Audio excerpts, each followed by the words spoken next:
إن الحمد لله نحمده ونستعينه ونستغفره ونعوذ بالله من شرور أنفسنا ومن سيئات أعمالنا. من يهد الله فلا يضل له ومن يضلل له فلا هادي له. وأشهد أن لا إله إلا الله وحده لا شريك له وأشهد أن محمدا عبده ورسوله.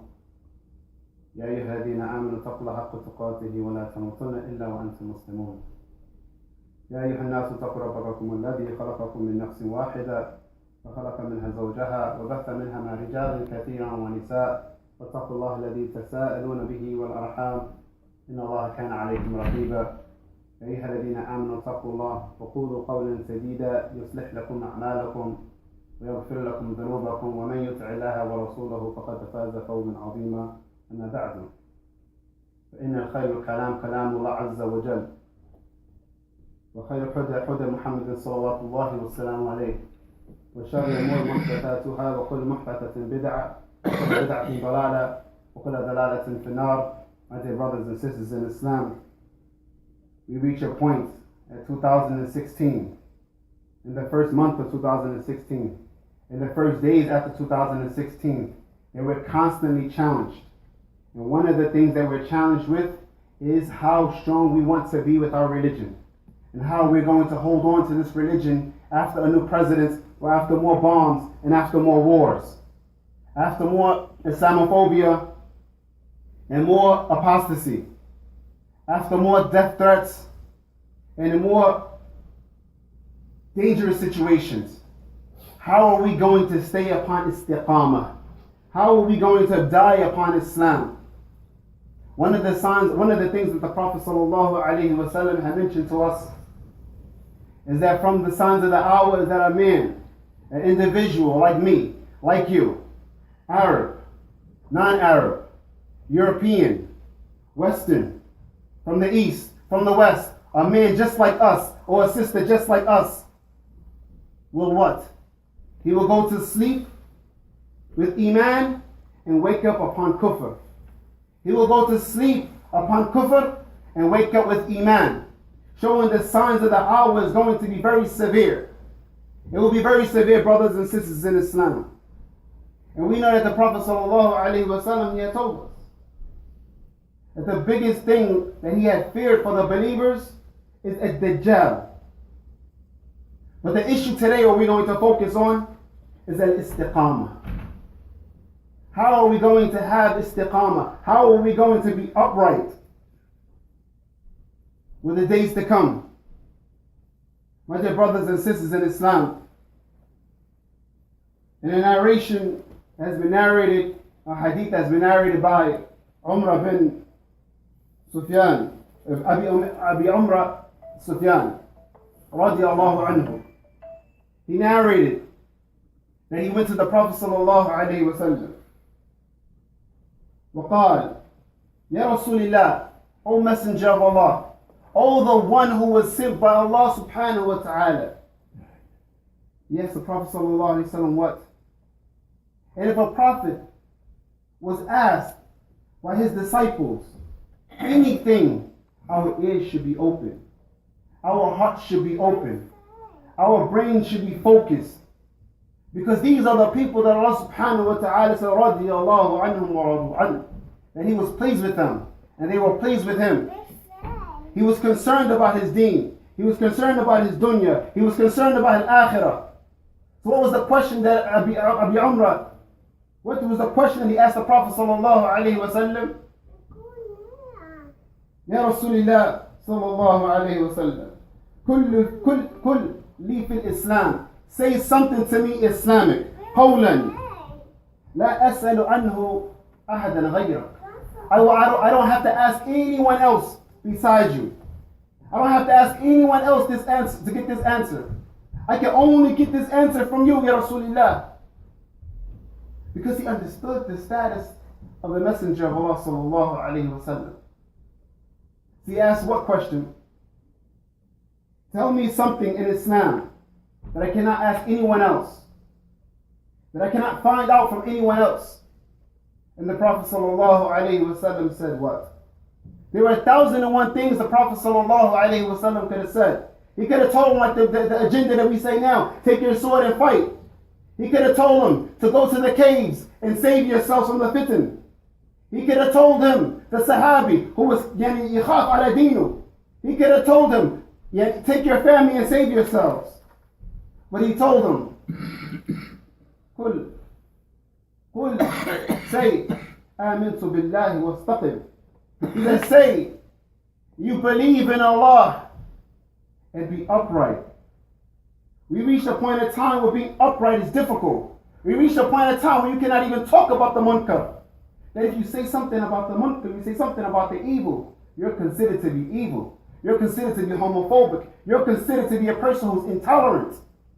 So you can't even speak about that which is true. You cannot even say, I believe in Allah subhanahu wa ta'ala. This, we know, one of the things of Aqidah, one of the benefits of studying Aqidah, we know that all of the ahadith and all of the ayat, they're for all times. They're for all times. So this advice that the Prophet ﷺ gave to this Sahabi is for us now. The Prophet ﷺ, he's speaking to the Sahabi. And we should feel as if the Prophet ﷺ is speaking to us. We reached a point where people, their deen, they feel like it's being challenged. They go to colleges and they learn different sciences. And from these sciences, it tries to teach them that there is no such thing called Allah. There's no such thing called God. There's no man in the heavens that is waiting for you to give you Jannah or put you into Allaah. So their deen is being challenged. And then they come home and we argue with them. We argue with them about praying. We argue with them about hijab. We argue with them about as-siyam. Not teaching them why should they wear the hijab. Not teaching them why should they make salah. Not teaching them why they should make the siyam. They should fast. This is how we build istiqamah. And istiqamah, if we pay attention to the statements of the Prophet ﷺ, he says, قُلْ آمِنْتُ بِاللَّهِ. Say, I believe, say you believe in Allah. ثُمَّ اسْتَقِمْ. And then be upright. Uprightness, righteousness cannot come without ilm. Iman cannot come without ilm. Knowledge. And this is why we see that the more a person has knowledge, the higher his status comes with Allah subhanahu wa ta'ala. Allah subhanahu wa ta'ala yarfa' darajatuhu. Allah subhanahu wa ta'ala, He's the one who raises his status. He's the one who puts him at the higher level of Jannah. He's the one who puts a person at the lowest level of Jannah. Or He's the one who puts the individual in the hellfire. Based upon his iman, based upon his istiqamah, based upon ma'rifatuhu and deenillah. How he has information and knowledge about the religion of Allah subhanahu wa ta'ala. Let's pay attention to the question of the Sahabi before we move on to the next point. As an Imam, we get many questions. Ya Imam, إذا أخذ القرض من البنك, if I take a loan from the bank, هل هذا حرام أو حلال? Ya Imam, إذا طلق زوجتي, if I divorce my wife this way, halal haram? But the Sahabi was fearful. He was fearful about his deen. He was fearful about his akhirah. So he was focused on that. He was focused on his akhirah. We have to ask ourselves, Billah alayna, Allah. We have to ask ourselves, how is our connection with Allah subhanahu wa ta'ala? If we were to die right now, and every single person who ever lived on this earth is sinful. Every individual who ever lived on this earth, the biggest of the scholars, the biggest of the Sahaba, the individual who will come 10 years or 10,000 years from now, every individual who lives on this earth will be sinful. But we have to ask ourselves, if we were to die right now, knowing that Allah subhanahu wa ta'ala is Ghafur Rahim, we're not focusing on that. Focus on Allah subhanahu wa ta'ala Shadeed al-Iqab. Focus on Allah subhanahu wa ta'ala severe in His punishment. Where will we go? And do we really need istiqamah? Or are we like the generations that came before and said that they were promised Jannah? Are we like them? Allah subhanahu wa ta'ala has given us the book. He has given us the Quran. And He has given us the Rasulullah sallallahu alayhi wa sallam to know how to implement that Quran. And He has given us the Sahaba and those who came after them upon righteousness as examples for us to follow and to die upon, not perfection, but positivity. We're not guaranteed Jannah until we're into Jannah. But if we were to ask ourselves, what is our relationship with Allah subhanahu wa ta'ala? Are we ready to die right now? Or do we not know the stories? Or have we not heard of the stories of the person who was in sajda and he died? Have you not heard the stories of the person who finished memorizing the book of Allah subhanahu wa ta'ala and died? This is istiqamah, brothers and sisters in Islam. It is not guaranteed to anyone until it is guaranteed. And it is not promised to anyone until you're into Jannah. This is what we want.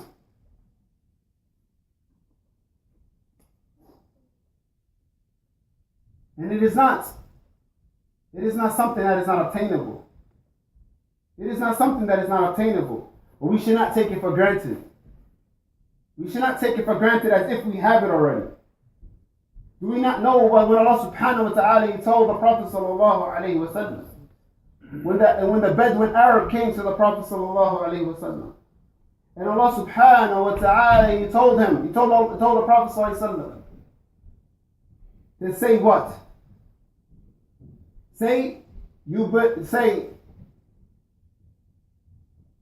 When the Bedouin Arab came to the Prophet sallallahu alayhi wa sallam, and Allah subhanahu wa ta'ala says, قالت الأعراب آمنا قل لم تؤمنوا. The Bedouin, he said, I believe in Allah. Allah subhanahu wa ta'ala testified that no, you do not believe in Allah. You do not have iman, full iman in Allah subhanahu wa ta'ala. We have taken it for granted because our fathers and our forefathers might have been Muslims. We have taken it for granted because we said La ilaha illallah. How many people said La ilaha illallah وَمَاتْ عَلَى غَيْرُهُ, and they died upon something different? It is not guaranteed until it is guaranteed. And this is istiqamah. This is istiqamah. So when a person wants to check himself, he wants to find out where is his istiqamah. He finds out when he's in an accident. And instead of saying La ilaha illallah, he says, oh my this and oh my that. When a person is angry with his wife, and instead of saying subhanallah, he say oh my this and oh my that. How many times we've seen brothers and sisters who are mu'mineen, that they say they're mu'mineen, and they are afflicted with a calamity, and they say, oh Jesus, La ilaha illallah, na'udhu billahi min dhalik. But this is the hal of the mu'min.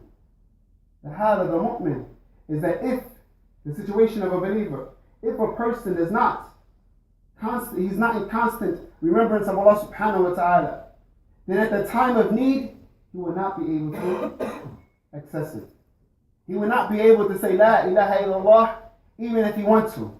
So we see the munafiqeen, they live bayna as-sufuf al-mu'mineen. They live between us. They live between the time of the Prophet sallallahu alayhi wa sallam. Do you think that they will be able to say La ilaha illallah, Rabbi Allah, wa Nabi Muhammad sallallahu alayhi wa sallam, wa deen al-Islam in the grave? No, they will not be able to. Except they would say, They couldn't get it out their mouth if they wanted to. If Fir'aun, he knew Allah subhanahu wa ta'ala. He did not have istiqamah. He was not able to say La ilaha illallah before the ocean fell upon his chest.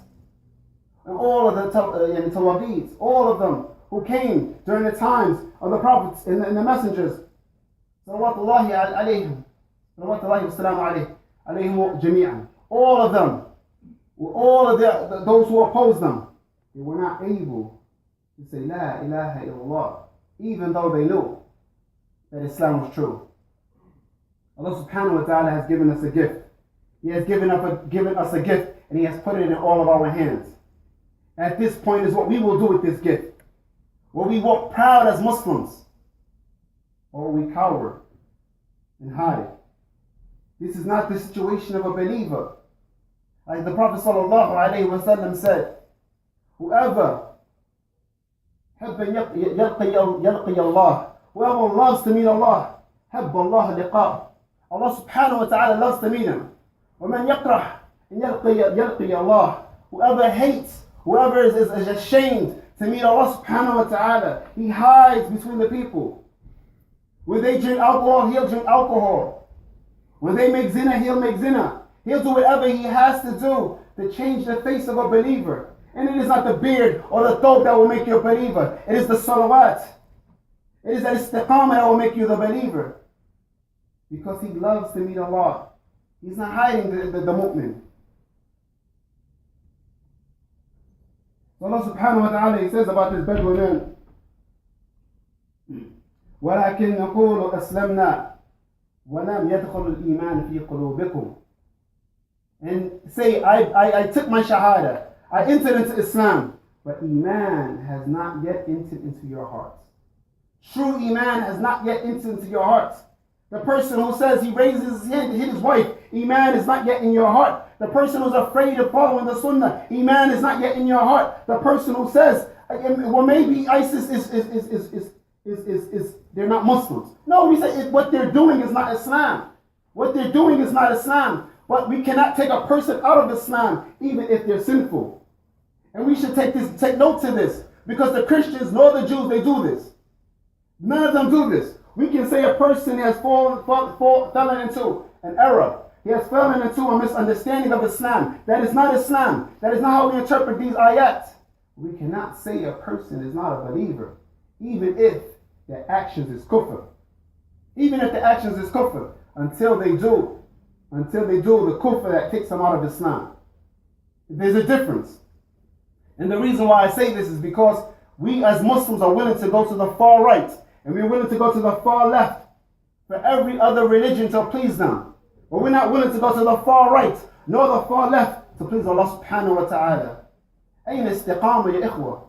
Where is the istiqamah? Where is the uprightness? Barakallahu feekum. So what is istiqamah? Al-istiqamah hiya thibat ala deenillah. It is thibat, it is being firm upon the religion of Allah subhanahu wa ta'ala. Firm upon the religion of Allah subhanahu wa ta'ala. No matter what situation you're in, no matter where you are, you believe in Allah Azza wa Jal, and you will speak the truth. You will speak the truth, because you know the truth is more beloved to Allah subhanahu wa ta'ala. Like I said in the beginning, no, we will not be perfect. You will not be perfect. But you will not hide, you will not change the religion of Allah subhanahu wa ta'ala for no one. When we look at the statement of the Prophet sallallahu alayhi wa sallam, ما اكتفى النبي صلى الله عليه وسلم بالإيمان فقط. He didn't, he was not sufficed with just saying, قل آمنت بالله. Say, I believe in Allah. But he followed it with al-mutabi'ah. He followed it with al-istiqamah. He followed it with uprightness. That you practice and you pray and you fast as if it's your last fast. You practice and you pray as if this will be the last time you ever pray. So for this reason, we don't find Allah subhanahu wa ta'ala telling us, Sallu. It's aqim as-salah. Establish the salah. Your heart is there. Your mind is there. Your body is there. It is not merely exercise. This is how we come. This is how we obtain istiqamah. Salah after salah. It is waiting for you. If we say we're the chosen people, then show Allah subhanahu wa ta'ala how we're chosen. Show the people, show the world how we're chosen. We're chosen because our lisan and not sidq.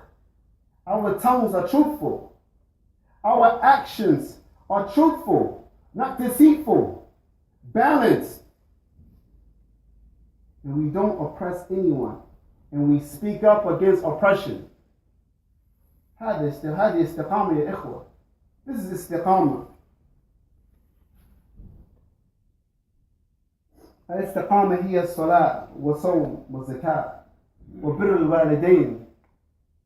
That you're righteous to your parents.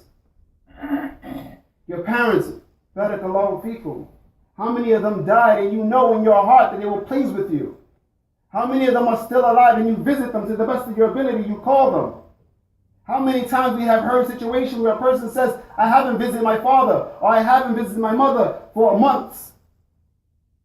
Oh, my father's not talking to me. I didn't do anything wrong. Well, the question is, what have you done to make it right? This is istiqamah, brothers and sisters in Islam. Is that you take the initiative to be better. We all take the initiative to be better. Because al-Jannah al-haq wa nar al-haq. Jannah is true, is waiting for us. And al-nar is haq, is waiting for us. Based upon the choices that we make. Allah Azza wa Jal, أَتْلُ مَا أُوحِيَ إِلَيْكَ مِنَ الْكِتَابِ. He says, recite that which has been sent down to you. You will find the answers there. It's in the book of Allah subhanahu wa ta'ala. Wipe the dust off the Quran. Wipe the dust off the Masahif. Pick it up. Get closer to Allah. You will find the answers in the book. And I always tell the people, you want Allah subhanahu wa ta'ala to speak to you. Open the book of Allah. It's His words. And when you want to speak to Allah subhanahu wa ta'ala, sallu, pray. Pray. He's waiting for you. وَكِمُ الصَّلَاةِ إِنَّ الصَّلَاةَ تَنْهَى عَنِ الْفَحْشَاءِ وَالْمُنْكَرِ. And then establish the prayer. Establish the prayer. For verily the prayer wipes away, it prohibits every evil action and transgressions. So what do we find? We find that Shaitan has fooled us. Shaitan has fooled us, brothers and sisters in Islam. Allah subhanahu wa ta'ala knows that you're not perfect. Allah knows that we're not perfect. And when we fall into a ma'siyah, we fall into some kind of sin and transgression, the first thing we do is leave off the salah. It is the Rabb of Allah subhanahu wa ta'ala. How are we going to get istiqamah? How are we going to die upon ta'ah? If when we make one sin and one transgression, we turn away from Allah subhanahu wa ta'ala. We're going to speak to reality. We're not going to sugarcoat anything. We know our situations. Those who are in the clubs, those who are with the women, those who are hiding, those who have a different identity on Facebook. And like as if social media, Allah subhanahu wa ta'ala is not there. We're going to deal, we're going to pin the tail on a donkey, if you want to say. We know our situations. Hiding from it, we cannot fix it. Dealing with it, we can fix it.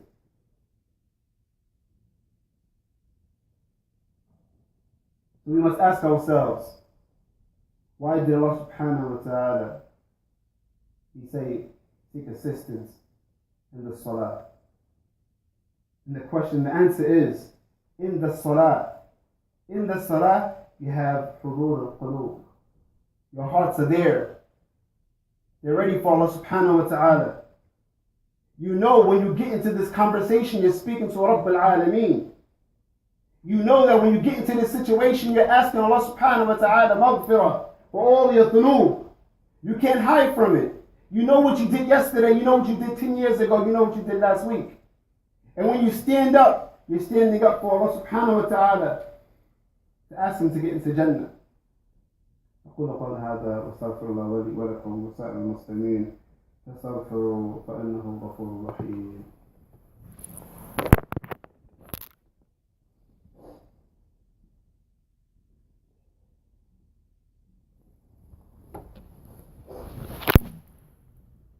الحمد لله والصلاة والسلام على أشرف المرسلين نبينا محمد وعلى آله وصحبه وسلم تسليما كثيرا. أما بعد، قال الله عز وجل: إن الذين قالوا ربنا الله ثم استقاموا.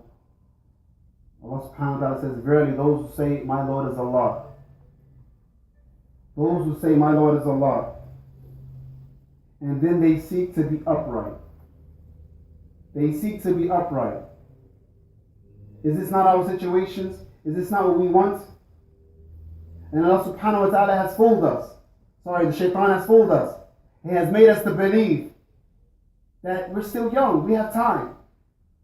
I remember when I first accepted Islam, a Muslim, he came to me and said, why are you trying so hard? Why are you trying so hard? Aish hayatik. Live your life. And when you get older, make Hajj. And all of your sins will be forgiven. Na'udhu billah. How many of the Muslimin do not make Hajj? How many of the Muslims do not see 60 or 70? How many of us do not live or will not live a long, extensive life to gamble? ثم استقاموا تتنزل عليهم الملائكة ألا تخافوا ولا تحزنوا. So Allah subhanahu wa ta'ala says in this ayah, he continues to say what? And then Allah will send upon them the malaika. He will send upon them the malaika. You want your situations to become better. The malaika are there with you. They were there with the Sahaba in Badr and Uhud. They were there with them in the worst times, in the worst of situations. The malaika were there with them. We have a problem. Our problem is this essence in the sky. Even though we say we believe in it, we don't fully believe in it. We don't fully think it is capable. That this is a doubt that we have in Allah subhanahu wa ta'ala, even though we say we believe in Allah. So we engage in that which is haram, because we say we cannot make any other ways of income. And then how many times Allah subhanahu wa ta'ala has given those who says, I fear Allah. He has given them rizq. He has given them the provision. It comes from Allah subhanahu wa ta'ala. If you doubt anything in the world, doubt it, but don't doubt Allah subhanahu wa ta'ala. وَلَا تَحْزَنُوا وَأَبْشِرُوا بِالْجَنَّةِ الَّتِي كُنْتُمْ تُوعَدُونَ. And then Allah subhanahu wa ta'ala, He says what? He says, and you will be giving glad tidings of paradise. That which Allah subhanahu wa ta'ala has promised you. It is there, brothers and sisters in Islam. It is there waiting for us. We can almost touch it. And just imagine what the Prophet sallallahu alaihi wasallam and Allah subhanahu wa ta'ala says in the Quran, that no eye has ever seen it. No nose has ever smelled this fragrance. You cannot imagine it. What the Prophet sallallahu alaihi wasallam, one of the things that he has left us with is the last person who enters Jannah. He goes into the hellfire. He's purified in the hellfire. He has tribulations in this world. The last individual that enters Jannah, you will have a plot of 10 earths. The plot of 10 earths. So what about the first person? What about the first person? Or the first 50 million people? Can we not ask Allah subhanahu wa ta'ala to make us from amongst them? We ask Allah subhanahu wa ta'ala to keep us